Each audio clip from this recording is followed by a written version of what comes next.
내 이웃에 대하여 거짓 증거하지 말라라는 말씀을 공부를 하겠습니다. 이 계명에 대한 그 소요리 문답의 설명을 보면 우리가 익히 계속 공부해 오고 있는 대로 적극적인 명령과 소극적 또는 부정적인 명령으로 나누어서 설명을 하고 있습니다. 사실 십계명의 말씀은 부정적인 명령으로 거짓 증거하지 말라, 다르게 말하면 거짓말하지 말라라고 되어 있지만 소요리 문답에서는 그 계명의 적극적인 의미, 적극적인 명령과 함께 소극적인 부정적인 명령도 함께 살펴보고 있는데요. 적극적인 명령은 이렇습니다. 적극적인 명령을 소개하면 이렇습니다. 그 구계명이 가르치는 명령은 사람 사이의 진실함과 자신과 이웃의 명예를 지키고 증진시키는 것, 이것을 거짓 증거하지 말라는 주님의 계명으로 적극적으로 요구하고 있고, 금지의 명령은 훨씬 더 우리 계명에 나와 있는 그대로 문자 그대로 자신과 타인의 명예를 훼손하는 것을 금하고 어떤 것이든 진실함을 손상시키는 모든 것을 금지하라, 금하라, 이런 명령을 하고 계십니다. 십계명 내용에서 구계명 내용을 보면 거짓 증거하지 말라라고 되어 있잖아요. 여기서 증거라는 말, 이 말은 법정적인 용어, 법정에서 사용하는 용어입니다. 그래서 우리가 쉽게 생각하면 위증을 하지 말라는 얘기죠. 그래서 거짓된 사실과 다른 증언을 함으로써 그 재판을 받는 사람과 관련된 사람들이 손해를 입거나 명예든 아니면 재산이든 아니면 생명이든 여러분 한번 생각해 보시기 바랍니다. 사실 처음 이 말씀이 주어졌을 당시에는 사실 과학 수사 이런 것이 있던 때가 아니었는데 그때 사실 증언은 결정적으로 중요하거든요. 그래서 이제 거짓 증언을 하는 것은 결국 그 증언에 따라서 그 재판을 받는 사람의 생명이든 재산이든 명예든 심각한 손상을 받을 수 있었고 그런 일이 없도록 하나님께서 금하고 계시는 거죠.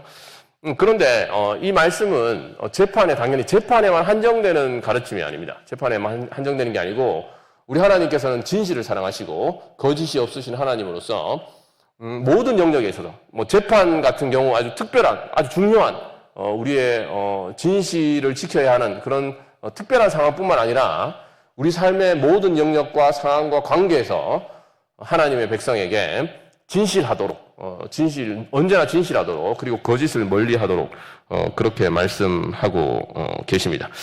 그래서 대표적인 성경 구절 한 구절을 읽어드리면 잠언 19장 5절에 보면 이렇게 말씀하고 있습니다.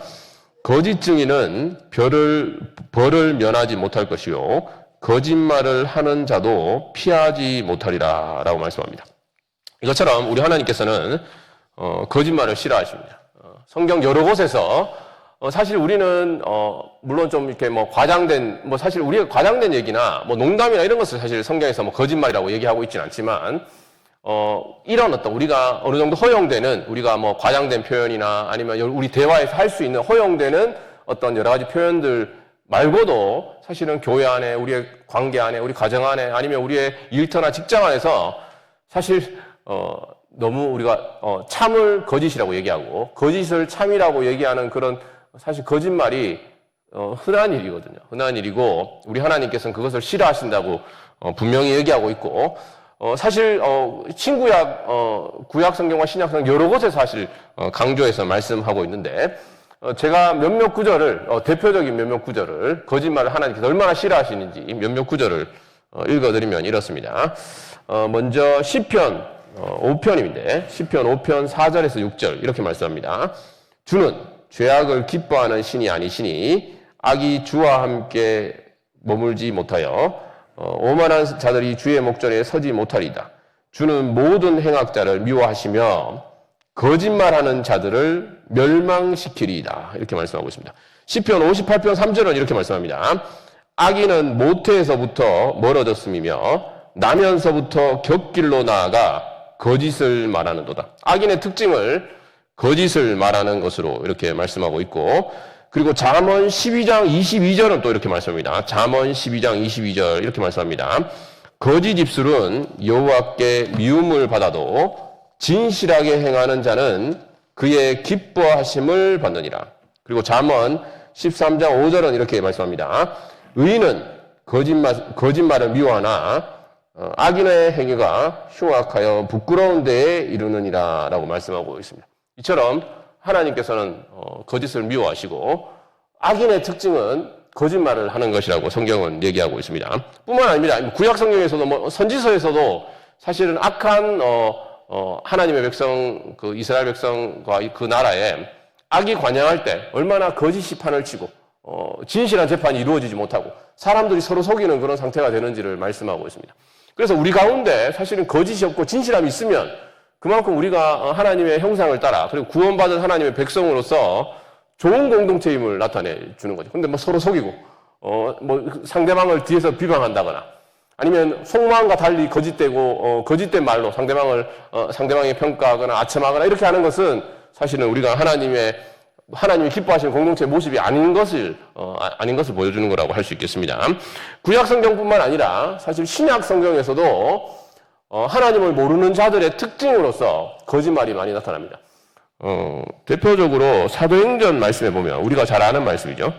아나니아 삽비라 얘기를 우리가 잘 알고 있지 않습니까? 아나니아 삽비라가 이제 뭡니까? 바나바 이런 사람들이 자기의 재물을 팔아서 재물을 다 바쳐서 이제 교회에 바치고 하니까 자기도 그걸 따라하다가 사실은 근데 속에 자기 안에는 이제 그런 진실한 헌신이 있는 게 아니고 다른 사람에게 드러내고 자기 자신의 어떤 헌신과 신앙을 드러내려는 마음이 있었을 뿐 정말 순수한 마음으로 교회를 섬기고 사랑하고 자기 재산을 팔아서 그렇게 할 마음이 없었던 거죠. 그래서 아나니아 삽비라가 이제 교회를 그리고 이제 심지어 성경에 따르면 성령 하나님을 속였다라고 이렇게 말씀하고 있는데 그 부분을 읽어드리면 이렇습니다. 사도행전 5장에서 이렇게 말씀합니다. 베드로가 이르되 아나니아야 어찌하여 사탄이 내 마음에 가득하여 내가 성령을 속이고 땅값 얼마를 감추었느냐. 땅이 그대로 있을 때에는 내 땅이 아니며 판 후에도 내 마음대로 할 수가 없더니 어찌하여 이 일을 내 마음에 두었느냐. 사람에게 거짓말한 것이 아니요 하나님께로다.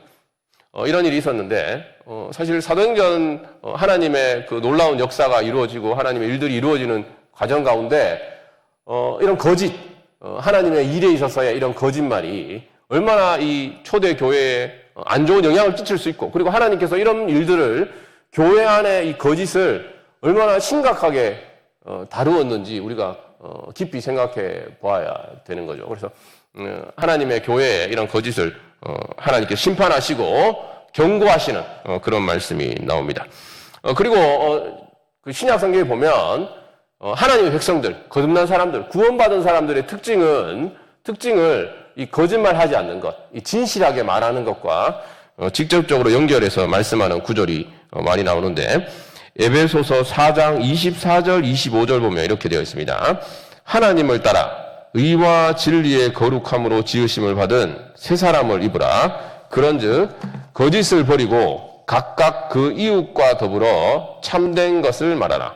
이는 우리가 서로 지체가 됨이라 라고 말씀하고 있고 골로새서 3장도 이렇게 말씀합니다.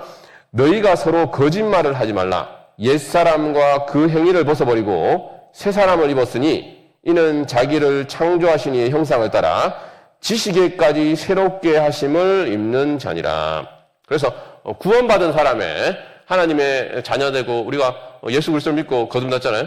거듭나서 이제 하나님의 백성이 되면 하나님의 백성이 된 가장 중요한 여러 가지 많은 성경에 사실은 우리 십계명의 말씀이 하나님의 백성으로서의 두드러진 특징을 사실은 부정적인 언어로 십계명 자체는 부정적인 언어로 표현한 거라고 할 수 있는데 신약 성경에서도 마찬가지예요. 신약 성경에서 특히나 구계명으로 표현된 것처럼 하나님의 백성은 거짓말을 하지 않고 진실하게 말하는 그런 언어적 습관을 하나님의 백성을 중요한 특징으로서 사실 신약 성경은 말씀하고 있습니다.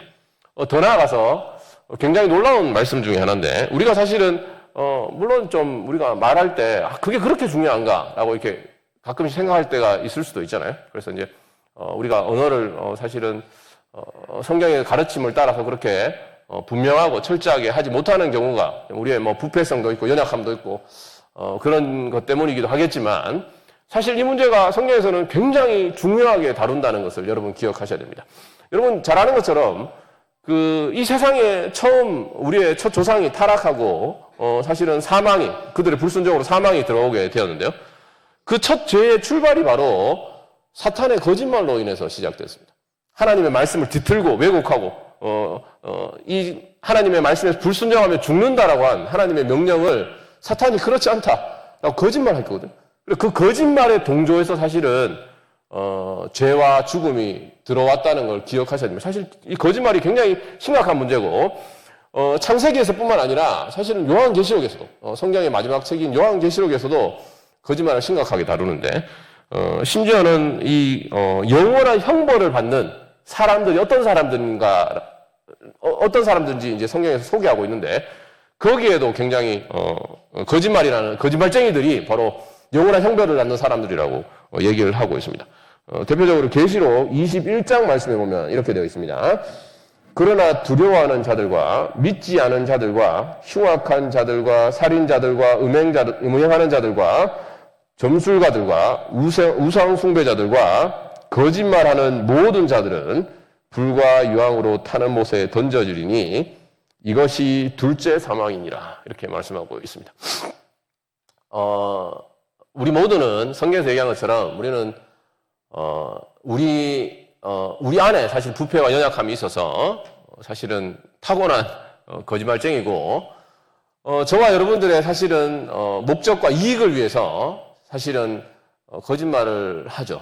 약하기도 하고 죄인이기도 하고, 우리가 그만큼 충분하게 하나님의 말씀과 진리를 사랑하지 못해서 아마 사랑하지 않아서 아마 그런 것 같습니다. 그러나 그런 거짓에서 하나님께서, 우리가 구원받았다는 것은 그런 거짓에서 사실은 참된 생명과 진리로 사실은 건짐받은 거거든요.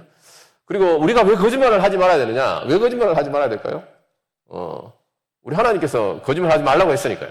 사실 그게 가장 분명한 사실은 이유고, 우리 하나님께서 거짓말을 싫어하시기 때문이고, 저와 여러분들이 아버지라고 부르는 우리의 유일한 우리 주님이 거짓이 없으신 하나님이시기 때문입니다. 거짓 없으신, 거짓말 하실 수 없는 그런 분이 우리를 거짓에서 건져 주셨기 때문에 우리는 거짓말 해서는 안 되는 거죠. 그래서 우리가 거짓말을 해서는 안 되는 이유는 하나님께서 우리를 창조하셨고, 창조해서 우리가 진리이시고 참되신 그 하나님의 영광을 드러내야 되기 때문에, 그리고 그 하나님 아버지의 우리 자녀이기 때문에 그분을 닮아야 되기 때문에 저와 여러분들은 거짓말을 해서는 안 됩니다. 진실해야 됩니다. 이것이 얼마나 중요한 문제인지 기억하셔야 되고, 반면에 제가 방금 아까 말씀드린 대로, 그 창세기 말씀 언급해드린 대로 거짓말 하실 수 없는 우리 주님과 달리 사탄은 이 세상 가운데 사람들 유혹하고 시험하고 악에 빠뜨리게 하는, 그게 굉장히 큰 영향력을 행사하는 그 악한 세력의 우두머리인 사탄은 우리가 아는 것처럼 거짓의 아비입니다. 그래서 요한복음 8장은 이렇게 말씀합니다. 요한복음 8장 말씀에 보면 예수님께서 이렇게 말씀하셨는데, 이렇게 말씀하십니다. 유대인들을 향해 이렇게 말씀하십니다. 너희는 너희 아비 마귀에게서 났으니 너희 아비의 욕심대로 너희도 행하고자 하느니라. 그는 처음부터 살인한 자요, 진리가 그 속에 없으므로 진리에 서지 못하고 거짓을 말할 때마다 제 것으로 말하나니 이는 그가 거짓말쟁이요 거짓의 아비가 되었습니다. 라고 말씀합니다. 이것처럼 성경에서는 거짓말을 굉장히 심각하게 다루고 있고, 특히나 우리가 거짓말을 한다는 것은 저와 여러분들이 하나님의 형상으로 지음받았고 하나님의 백성으로, 구원받은 백성으로 서 있다는 것은 하나님의 그 진실하신 하나님을 드러내야 하는 사실은 그런 존재로 부름받았다는 거거든요. 그래서 예를 들어 하나님의 피조물인 저와 여러분들이 거짓말하면 하나님의 진실하신 하나님을 나타내지 못하는 거죠. 세상 사람들이 오해를 하겠죠.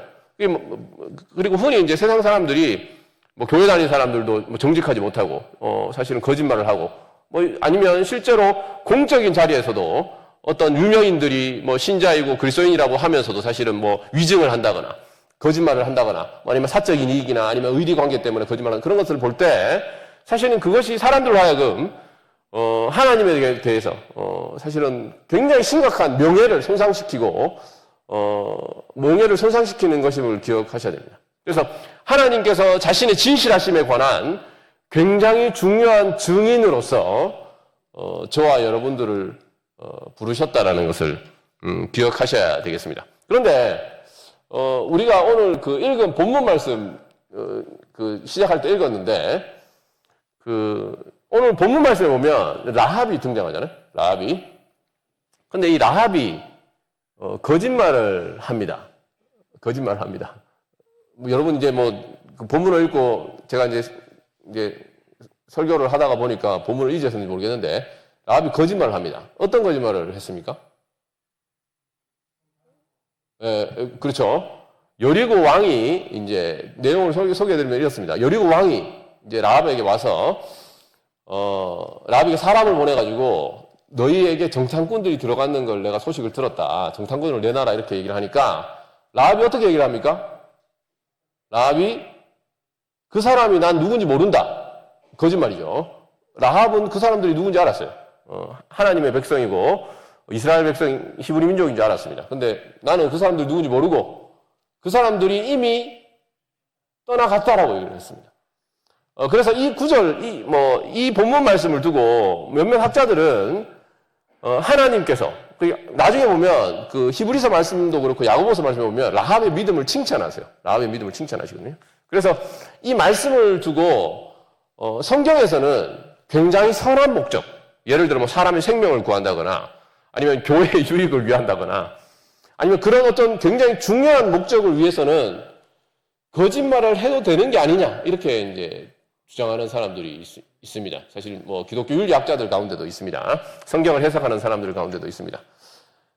그런데 오늘 본문 말씀을 잘 보시면 실제로 라합은 거짓말을 했습니다. 라합은 거짓말을 했는데 라합이 이런 어떤 행동을 했는 것에 관한 성경의 설명을 한번 보시면 이렇습니다. 성경의 설명을 보면 성경에서 라합의 거짓말을 정당화하고 있지 않다라는 걸 알게 됩니다.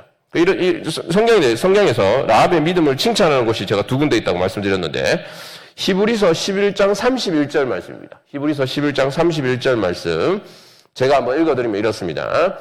믿음으로 기생 라합은 정탐꾼을 평안히 영접하였으므로 순종하지 아니한 자와 함께 멸망하지 아니하였도다라고 되어 있습니다.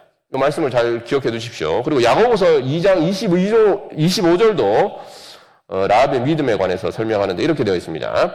또 이와 같이 기생 라합이 사자들을 접대하여 다른 길로 나가게 할 때에 행함으로 의롭다 하심을 받은 것이 아니냐 이렇게 되어 있습니다. 그런데 여기 내용을 잘 보시면 이 라합 사건에서 실제로 라합은 하나님을 믿었고 그래서 하나님의 백성들을 영접했습니다. 그리고 그들을 숨겨줬고 그것으로 말미암아 칭찬을 받았어요. 그런데 성경은 히브리서도 그렇고 야고보서도 그렇고 라합의 거짓말을 언급하지 않습니다. 라합이 거짓말 안 했다는 게 아니고 하나님의 일을 위해서는 거짓말해도 된다는 얘기도 물론 아니고 라합은 거짓말을 했지만 물론 이렇게 생각할 수 있습니다. 여러분 한번 생각해 보시죠. 라합은 기생 라합이었어요. 윤리적으로 물론 대단한 수준에 있는 사람도 아니었고 하나님의 말씀으로 율법으로 교육을 받은 사람도 아니었습니다. 그런 라합에게 라합은 그런데 부족하고 불완전하고 윤리적으로 도덕적으로 정직하지 못한 삶을 살아왔을 수 있겠죠. 라합이 칭찬받은 것은 라합이 거짓말을 했다라는 게 아니고 라합이 믿음으로 하나님을 신뢰하고 믿었고 그들을 영접했다는 거예요. 방법에 있어서 라합이 거짓말을 했다라는 걸 칭찬하는 게 아닙니다. 이걸 꼭 기억하셔야 됩니다. 하나님의 성품과 거짓말은 하나님의 성품과 모순되는 거예요. 하나님의 성품과 모순되는 그 어떤 일도 정당화될 수 없습니다. 물론 아마 여러분들도 신앙생활 하다가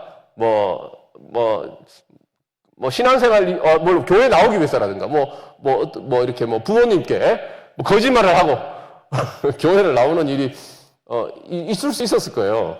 저는 거짓말을 하고 교회를 안 나갈 수는 있겠지만 저는 모태신앙이었으니까 거짓말을 하고 교회에 나오는 경우가 있다고 생각해 보세요. 그러면 하나님께서 그걸 어떻게 보실까요? 거짓말을 했으니까 정죄하실까요? 라합의 경우와 생각하면 아마 믿음으로 만약에 우리가 하나님을 찾고, 근데 그 방법이 거짓말이었다 하더라도, 그렇게 하나님을 찾고 하나님에게 나오고 싶어서 우리가 말로 인해서 어떻게, 사실이 아닌 것을 얘기했다고 하더라도 하나님께서 아마 그것을 긍휼히 여기셨을 것입니다. 그런데 그것 자체가 정당화되는 게 아니라고요. 그건 꼭 기억하셔야 됩니다. 우리가 연약하고 부족해서 하나님을 찾고 하나님을 섬기는 데 있어서 거짓말 했다라고 했을 때 그런 경우와 우리의 사적인 이익과 유익을 위해서 거짓말을 한 것보다 아마 더 긍휼히 여겨주실 거라고 생각합니다. 오해를 하지 마시기 바랍니다. 거짓말을 정당화하려는 게 결코 아닙니다. 그래서 우리의 신앙의 선배들은 이 말씀을 두고 어떻게 해석했냐면, 뭐 대표적으로 뭐 칼빈 같은 사람들은 설령 선한 목적에서 거짓을 한 것이라 하더라도 잘못이 없지 않다. 비록 선한 목적을 위해서 그리고 사람들을 돕는 것이라고 하더라도 거짓말은 결코 정당화될 수가 없다. 이렇게 얘기를 했습니다. 왜냐하면 거짓말은 하나님의 성품과 반대되기 때문이에요. 성품과 반대되기 때문입니다.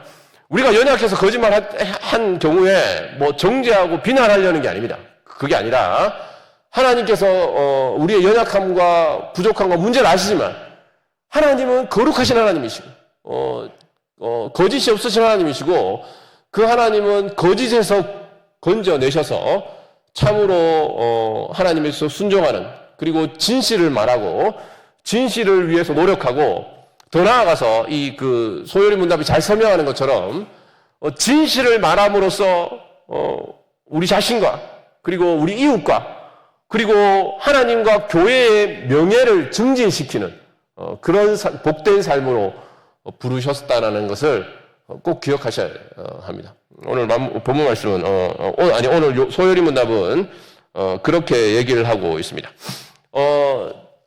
저와 여러분들은 이 소요리 문답은 재밌는 건 뭐냐면 사실은 10계명의 9계명은 거짓 증거하지 말라라는 거예요. 거짓 증거하지 말라, 거짓말하지 말라라고 얘기하지만 소요리 문답이나 대요리 문답은 이 10계명 해설, 이 9계명에 대한 해설에서 진실을 말하는 데 그치는 게 아니고 그러니까 언제나 사실을, 팩트만을 말이죠. 말하고 아니면 참된 것만을 말하는 데 그치는 게 아니고 그렇게 말함으로써 우리 지체들, 우리 이웃들, 우리 주변의 사람들의 유익을 구해야 된다라고 말하고 있습니다. 이게 굉장히 중요합니다. 이 10계명이라는 거 원래 이 수평적인 차원의 계명들은 결국에는 사람들의 이웃을 사랑하기 위한 우리의 하나님이 정하신 방법이잖아요. 그래서 이 9계명도 거짓 증언하지 말라고 말씀하심으로써 우리가 거짓말해서 그런 위증으로 말미암아 다른 사람이 해를 입지 않도록 하는 것뿐만 아니라 저와 여러분들의 언어 생활이 참된 것을 말함으로써 다른 사람들에게 유익을 끼쳐야 됩니다. 유익을. 교회에서 저와 여러분들의 언어 생활을 한번 점검해 봤으면 좋겠거든요. 여러분 어떻습니까? 교회 안에서 여러분들은 진실을 일단 말해야 되고 거짓말하면 안 되고 진실을 말해야 되고 진실을 말함으로써 여러분의 옆에 있는 분들에게 어떤 유익을 끼치고 있습니까? 진실을 말한다는 얘기는 여러분이 보이는 대로 말하는 게 아닙니다. 그렇게 생각하는 사람들이 있어요. 어떤 경우에는 내가 어떤 사람들의 안 좋은 점을 보잖아요. 그러면 내가 진실을, 오늘 목사님한테 거짓말 하지 말라 했다. 그런데 옆 사람을 보니까 마음에 안 드는 거예요. 못마땅한 거죠. 우리가 생각하고 느끼고 그리고 보이는 대로 그 일에 대해서 판단하고 얘기하는 게 진실을 말하는 게 아닙니다, 여러분. 오해하시면 안 됩니다. 진실을 말한다는 것은, 여러분, 그것은 여러분이 하고 싶은 대로 말하는 거예요. 진리를 말하고 진실을 말하는 게 아니라 여러분이 하고 싶은 대로 말하는 거예요. 교회 안에서, 내가 생각하기에 못마땅하다고요. 그럼 못마땅한 걸 얘기하는 게 진실을 말하는 게 아니고, 그것은 우리의 부패함, 그리고 자기 중심적인 우리의 감정과 느낌과 판단에 충실한 거라고. 그게 아닙니다, 여러분. 그래서 재미있게도 대요리 문답에서는 이 소요리 문답에서 그 진실을 말함으로써 우리 자신과 이웃의 명예를 높이는 것과 관련해서 이렇게 다시 추가해서 설명합니다. 몇 가지를 설명하는데 제가 정리를 대충 해서 소개해드리면 이렇습니다. 대일문답에서 이 계명을 어떻게 설명하느냐, 몇 가지 중요한 지침을 발견할 수 있는데 몇 가지 말씀드리면 이렇습니다. 여러분 한번 점검해 보시기 바랍니다. 여러분의 뭐 집에서라든가 아니면 교회에서의 여러분 언어 생활을. 첫 번째, 이웃과 형제를 가능한 한 좋게 생각하는 겁니다. 가능한 한 좋게. 여러분 주변에 있는 사람들 있죠. 교회 공동체 가능한 한 좋게. 확실한 증거가 없을 때까지는 최대한 좋게 생각하는 겁니다. 근데 아마 여러분 이런 말씀을 들으면 조금 의아할 거예요. 아니 이게 어떻게 진실한 거냐는 거죠. 이거 거짓말한 거 아니냐, 이거 솔직하지 않은 거냐 아니냐라고 생각할 수 있잖아요. 근데 그렇지가 않습니다. 바울은 고린도후서 5장에서 이제는 더 이상 우리는 육체를 따라 아무도 알지 않겠다라고 말씀하고 있어요. 사실 우리가 하나님의 백성이고 하나님의 구원받은 공동체, 구원받은 자로서 정직하고 솔직하게 얘기한다는 것은 하나님을 배제하고 얘기하는 게 아닙니다. 하나님을 빼고 여러분 옆에 있는 지체나 이웃이나 친구들이나 사람들을 보고 그 사람에 대해서 여러분의 생각과 시각으로 판단해서 얘기하는 건 정직하고 진실하게 얘기하는 게 아니라고요. 두 번째 이렇게 얘기합니다. 두 번째, 남을 나보다 낫게 여기고, 이건 성경 빌립보서 말씀 그대로죠. 남을 나보다 낫게 여기고 형제의 명예를 즐거워하는 것입니다. 이런 식으로 얘기를 하고 기뻐하는 것. 세 번째, 형제의 은사와 은혜와 덕을 발견하고 인정하고 기뻐하는 것입니다. 네 번째, 형제에 대한 나쁜 소문은 증거 없이는 결코 받아들이지 않고 좋은 소문은 기뻐하는 것입니다. 다섯 번째, 형제의 결백을 변호하는 것입니다. 여섯 번째, 형제의 명예에 실제로 손상이 되는 잘못이 있으면 적절하게 권고하고 견책하고 비밀을 지켜주는 것입니다. 여러분 어떻습니까? 우리의 언어 생활은 어떻습니까? 우리는 얼마나 남의 얘기를 함부로 하기를 좋아합니까? 예, 함부로 하기를 좋아합니다. 사실은 예수님께서 마태복음 12장에 말씀하신 것처럼 우리가 했던 그 말을 마지막 날에 신문할 것이다, 신문 받을 것이라고 말씀하셨거든요. 그래서 우리가 사실은 구원받은 자로서 하나님을 알고 그리고 하나님의 은혜를 알고 그리고 지체들도 동시에 하나님 은혜를 입었다는 것을 아는 자라면 아는 자로서 하나님의 말씀에 일치되게 말하는 게 무엇인지 고민하셔야 됩니다. 아마 이 가운데 많은 사람들은 아마 여러분들이 하고 싶은 대로 말하면 아마 이렇게 말하지 못할 겁니다. 그래서 많은 경우 우리는 너무나 여전히 너무 부족하고 너무나 부패해 있고 아직 여전히 불완전해서 물론 하나님께서 우리에게 은혜를 베푸셨고 역사하고 계시지만 부족해서 그냥 말하다가는 우리가 육체대로 우리의 눈에 보이는 대로 우리의 느낌과 기분대로 말할 가능성이 많은 거죠. 그래서 우리는 상대방에게 상처를 주고 우리가 아는 게 그 사람에 대한 전부가 아닙니다. 사실은 하나님께서 말씀해 주신 대로 사도 베드로가 말한 것처럼 우리가 지체 가운데 하는 말들은 하나님께서 말씀을 주신 것처럼 우리의 말이 다 하나님 말씀이라는 게 아니고 정말 하나님께서 어떻게 저 지체들에게 복되고 선하고 만약에 정말 그들을 위한 책망의 말들이 있을 수 있겠죠. 잘못에 관해서 뭔가 지적하는 말들이 있을 수 있겠죠. 그런 경우에서라도 저와 여러분들은 이때 하나님을 말씀을 하는 것처럼 한다면 하나님께서 내한테 말씀을 주신다면 내가 어떻게 할 수 있을까라고 물어보셔야 됩니다. 그 일을 하는 겁니다. 그리고 하나님께서 그런 복된 자리로 저와 여러분들을 우리가 단순히 거짓말을 말하지 않고 진실을 말함 뿐만 아니라 진실을 말함으로써 오히려 정말 하나님께서 하나님의 진리에 일치하는 그런 진실한 말을 서로에게 덕스럽게 해줄 수 있는 그런 복된 자리로 부르셨다라는 것을 잊지 마시기 바랍니다. 말씀을 뵙겠습니다. 저와 여러분을 창조하신 하나님은 거짓이 없으신 진실하신 하나님이십니다. 그 하나님께서 우리의 창조자시고 구원자시고 우리를 거짓에서 건져내어서 참된 진리와 복과 생명의 자리로 부르셨고 그런 우리를 통해서 하나님께서 하나님의 그 참된 진리와 복과 하나님의 선하심과 진실하심을 증언하도록 그렇게 부르셨습니다. 그런데도 불구하고 우리가 우리 자신을 돌아볼 때 우리의 마음과 언어가 얼마나 사실은 부패해 있고 사실은 제멋대로인지 우리가 확인하게 됩니다. 하나님께서 우리에게 은혜를 베푸시고 이런 부족하고 연약한 자들이지만 하나님께서 우리를 그렇게 영광스러운 충성된 진실한 증인으로 만들어 가시리라. 만들어 가시는데 하나님께서 자신이 있으시고 능력이 있으시니까 저와 여러분들을 부르셔서 그런 복된 자리로 부르셨다는 것을 잊지 마시고 저와 여러분 모두 참되고 진실한 말을 함으로써 덕을 세우고 하나님께 영광 돌리는 그런 복된 자리에 이르기를 간절히 소망합니다. 기도하겠습니다. 하나님 아버지 감사합니다.